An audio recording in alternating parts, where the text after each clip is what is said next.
My eye probably this one. No, this one. It probably looks a bit gammy. I've had a major eye problem in the last few days, so it's put me off putting this movie, unfortunately. But I have seen it.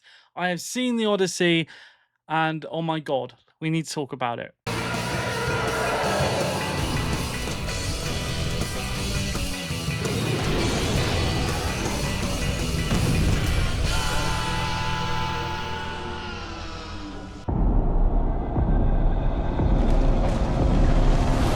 From the get-go. Okay, so it's a Nolan movie, and it has like tiny little gripes to it that I will talk about. We'll talk about those in a minute, but let me just talk about everything else and why this movie is a fucking masterpiece. So I love Nolan's movies, Interstellar, the Dark Knight trilogy, Inception. I didn't like some of his earlier work. I didn't like Following or Memento. I just found them a little bit pretentious. Some of Nolan's movies, and there's a side to Nolan's movies that have a kind of pretentiousness to them. And there are parts of this movie that has that, but you kind of come to appreciate it, and especially I do. Now, I don't really know the Odyssey source material that much. I know a little bit from school. But I grew up on movies like Jason and the Argonauts, Clash of the Titans, Sinbad and the Seventh Voyage, and all of those kind of Harryhausen, Ray Harryhausen movies with the stop animation, animatronics and stuff like that. I loved those movies as a kid, and The Odyssey is like one of those movies for modern audiences. I loved this film from start to finish. Now, for the first 15 minutes, it took a minute for me to kind of grasp on what was happening. It does open, and you're kind of like, okay, where are we? Who are these people? What's going on? There's a lot going on in the first 15 minutes of the movie. You kind of have to kind of grasp onto and figure out who's who. And that's fine. I was a bit worried within the first 15 minutes, like, what have I got myself in for? But it quickly, you then grasp onto a couple of the main characters, and it starts to make a little bit more sense. Tom Holland is a great actor. I've loved Tom Holland all the way back to when he was in The Impossible, which was a great movie. Obviously, he's done his Spider-Man stuff, but I don't think he's found his thing outside of Spider-Man yet. This is it. This is like one of his best performances. Absolutely thought he nailed this. Matt Damon, this is the best Matt Damon performance I've seen, and I've seen quite a few.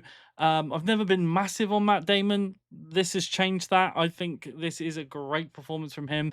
Anne Hathaway, anything that she's in, it's going to be a star performance, an award-winning performance, and this is definitely that. She gives it her all in this.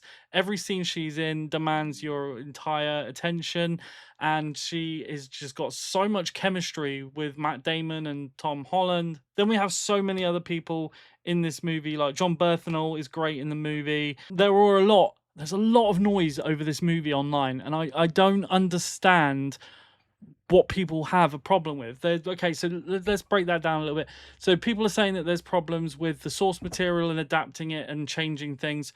It's an adaptation of a very old book that's been done before in a TV series. It's just a modern adaptation of it. It's for a modern audience, but it's far from what people are saying it is. It's far from this wokeness that people are attaching to this movie. People have already basically saying in their minds they've seen this movie, and you haven't. People that don't give this movie a chance for that, you don't deserve to watch movies on the big screen. That is all I can say. You do not deserve to watch this movie if you just instantly turn this away at the trailer and call it woke, because it's just not. Elliot Page, everyone has been whinging about Elliot Page being cast in this movie. I don't get it. And he is in this movie for 5 minutes, if that. And they're moaning about someone black being cast. I think it's Lupita Nyong'o, who had a problem with being cast. Again, very short runtime with her in it. Even if they're in it longer, it wouldn't be a fucking problem, because it's mythology. This isn't a factual story. This is mythology, and you can interpret mythology any way which you want. Now, I don't remember people screaming up until the internet existed. I don't remember people screaming that Braveheart they wore kilts in that movie. That movie is considered a classic, and yet people, they wore kilts. They didn't wear kilts in that time, and so many problems with all these different movies that are a retelling of a historic event. Titanic, for example, loads of historic inaccuracies in that. They made up two characters for Titanic, for fuck's sake. But still, the modern audiences just want to slap the woke label on it, or disagree with something just because of that. And to me, it's crazy. It's absolutely crazy. You got to see past whatever little niggle you've got with the source material to this, because this is an excellently directed movie with loads of practical effects. We just had Moana live action, which was this beautiful animated source material, and then put to screen in a live action, and it's all digital water. None of it's on set water. It's not on the ocean. It's not shot on the ocean. This is the first movie of this scale that I've seen shot on open water like this. Probably there must be probably since either Titanic, or I don't know how much of Titanic was actually shot on water, but Jaws at least I know was shot, and that's my favorite movie of all time.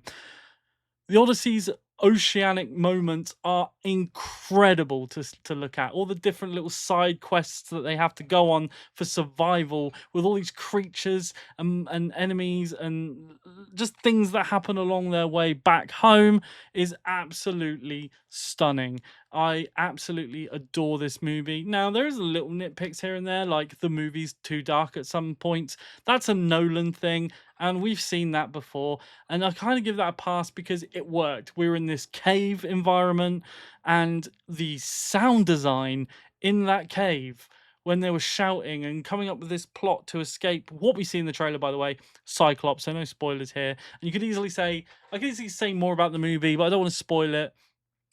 That it is like a 2,000-year-old story, but they changed it. They changed it. I just can't deal with people that just get on the hype. Right, I had a comment on TikTok, right, and they were like, "Oh, will I enjoy this movie if I really like the source material?" And I said, if you're here for Greek mythology accuracy or Greek accuracy and nothing else, you will not like this movie, because you'll just pick at everything. If you're there for a movie retelling or having an interpretation of a Greek mythology story that's 2,000 years old, you're going to have a great time. And they came back at me like, oh, well, it's mythology. Doesn't mean it can't be all accurate. Nobody cares. Nobody cares outside of the internet if this movie was accurate or not. My wife says nobody cares. I just, it baffles me how internet culture is getting worse for movie releases. Like, people are finding just something about every single release. Like, we literally had this the other week with something else, and it's just going to continue. And yet, this movie is going to lap up awards. It is going to. Nolan's great here. The action sequences are a little bit chaotic, and I've always said I don't like Nolan's action sequences. They're very chaotic. He doesn't quite know how to shoot action sequences. Hey, he can do better than me. Right, I'm just this guy in his spare bedroom just talking about how I think the action sequences are chaotic, but at the end of the day, this guy's an absolute master at this stuff, and I just came away in complete awe. The third act is one of the best payoffs I've seen in a movie for a very long time. There were moments where I had a smile on my face because of the payoff in this movie. There were some really underrated performances that you don't see coming as well, like John Leguizamo. I think that's how you pronounce his name. I've always struggled with his name. I've grown up with it. I've grown up with this guy on screen, or ever since I saw him in the Super Mario Bros. Movie. We're not going to talk about that. The original one, where he played as Luigi. But I've seen him in movies, big and small, ever since then. And I've always found him an interesting person, an interesting actor, because he has such a wide array of movies that he's done, from absolutely terrible to absolutely amazing, and underdog movies too, like movies that just aren't loved enough. Like, he played one of the SWAT guys. I can't remember what role he played. I haven't seen it in a long time, but Executive Decision.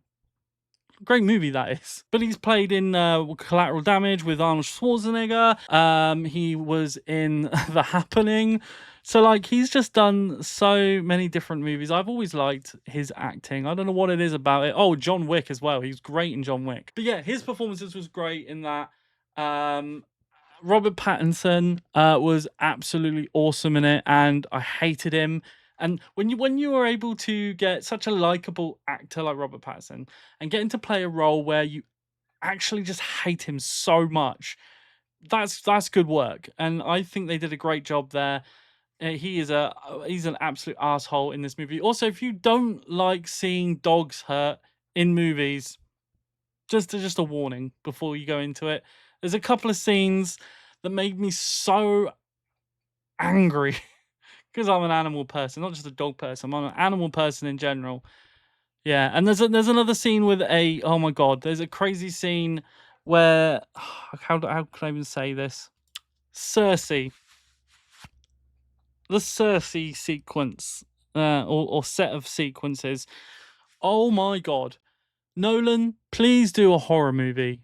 I know he's literally recently said this, that he has questioned whether he wants to do a horror movie next. And oh my god, there are elements of horror in this film that are done better than any other horror movie I've seen in the last 10 years.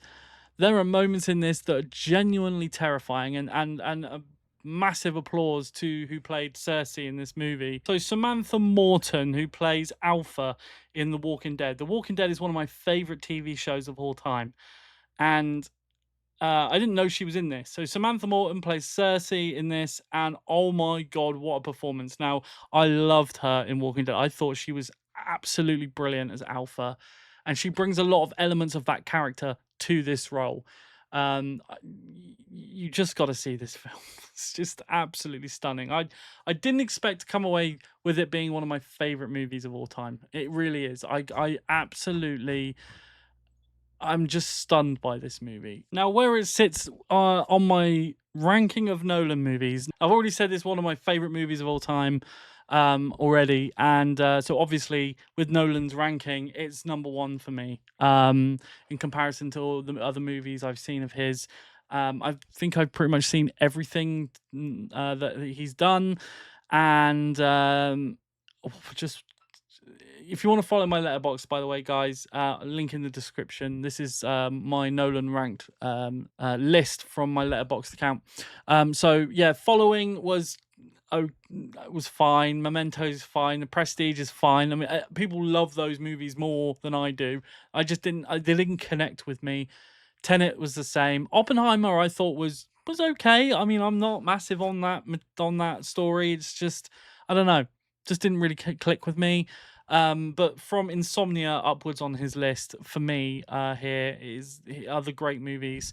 Insomnia was fantastic. Inception's fantastic. Interstellar's fantastic. Obviously, the Dark Knight trilogy, and Dunkirk as well. But yeah, the Odyssey has trumped it all. It's trumped the Dark Knight, which I never thought I would say after seeing this movie. I fully thought I would come out here and I would say, oh, maybe it's just under Inception and Interstellar, somewhere around there.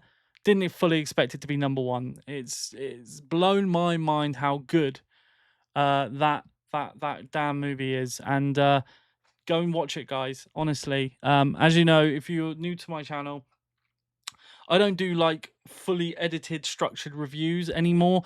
There are guys on YouTube that do that 10 times better than me. I'm just sort of bringing my own kind of easy, chilled out vibe to my videos. And I do have something cool happening shortly. I am hoping to make more of a live production, live stream out of this channel as well. So stay tuned for that. If you're new to the channel, consider subscribing.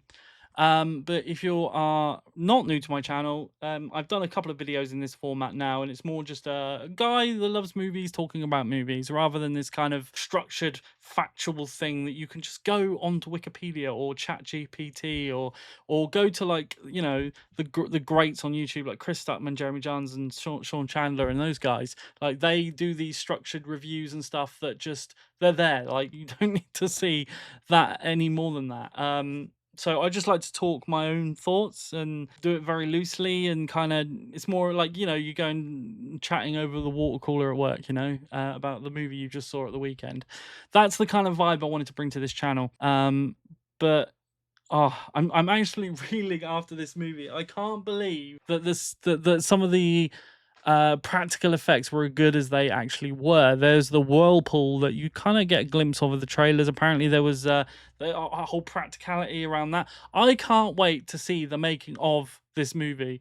I've seen a lot of the YouTube stuff that I think is 60 minutes. They put out like the IMAX side of the filming, because this is all shot in IMAX as well, by the way. It's the first movie to be completely shot in the IMAX format. They had to work around things to make that work, and actually the projectors, the IMAX projectors, they can't go any more than 3 hours. So this movie had to be 2 hours and 53 minutes, because it was like the max that these projectors could do at one time. So I'd love to see an extended cut of this movie on home release, because I think there's probably a lot of material out there as well that wasn't in the film. But even down to the color grading, they actually use the, you know, the colored like plastic or whatever to go over the actual individual frames to give it the look they wanted. And it's all done old school, and you can feel that in this movie. It feels like one of those old Clash of the Titans Sinbad movies where it was all practical and stop animation and stuff. It's just that brought to a bigger scale with an all-star cast. And like I said, the action sequences, I feel like if they just had a little bit more choreography, this movie would have been even better. But it was very kind of tight, like you expect from, if you've seen like the Dark Knight movies or any of his other movies that he's done action sequences in, you'll know it's chaos. It's just all over the place. It kind of does work in places here, not so much other places. But there are so many scenes in this movie. There's one scene in particular that completely reminds me of Monty Python. You know, when they're like, run away, run away. There's so many run back to the boat sequences in this, which I loved. It wasn't all just like heroic macho moments, you know, where people would do things that you would be like, you wouldn't do that, you wouldn't do that, you would run away or whatever it is. No, there's people running away from danger in this, which you don't often see in movies like this. There's always that bravery that feels almost superhero like. But in this, all the characters felt human and expendable. And that's what was impressive for me. And I loved all like the actual mythology stuff, obviously, all like the gods when they talk about Poseidon and Zeus and all of that kind of stuff. That it's just something we haven't seen on the big screen for a long time done in this way. In the age of all these superhero movies, it's just so freaking refreshing to see a movie not only shot and produced in the way that it is, but also just the way that it is on screen. Absolutely love this movie, guys. Go out and see it. I'm definitely, hopefully, with this dodgy eye, I'd love to go out and watch it one more time. Maybe even on a bigger screen. I'm actually going to London next month, and I was going to go and watch the end of Oak Street, but I'm kind of thinking that if the Odyssey is there, I want to go watch this in Leicester Square on one of the big screens, because this deserves that treatment. Go and see it on the biggest screen possible, guys. And for the first time ever, really, I struggled to get the seat I wanted. Never happens. I see movies every week, and I always get the right seat. I always get the seat I want, the perfect bang in the middle seat where I've got the best view, and I couldn't get that. So that was wild. But yeah, guys, I can't say it enough. Check this movie out. Let me know what you think down in the comment section. Did you like it? Did you dislike it? There's a lot of dislike for this movie without even seeing it. So if you're one of these people, come at me in the comment section, because I will defend this movie in every way. And of course, there are nitpicks. There's always nitpicks with movies, but there is very few nitpicks. And it's definitely in my top 5 movies ever. at this moment in time, and it's the best movie of the year so far. I didn't think Michael would be toppled. Now, I was saying how Michael was my best film of the year, and there's many, many reasons behind that because massive Michael Jackson fan, grow up with him, saw him on stage in Wembley in '97, literally mega fan growing up. But this movie still tops Michael for me, because it's more than the nostalgia, more than the personal like favoritism and all that kind of stuff. This is an actual masterpiece. It's the best piece of art I've seen on the big screen for many, many, many, many, many years. Cannot wait to see it again. Let me know your experience, and I'll see you real soon with the next one, guys. Take care of yourselves.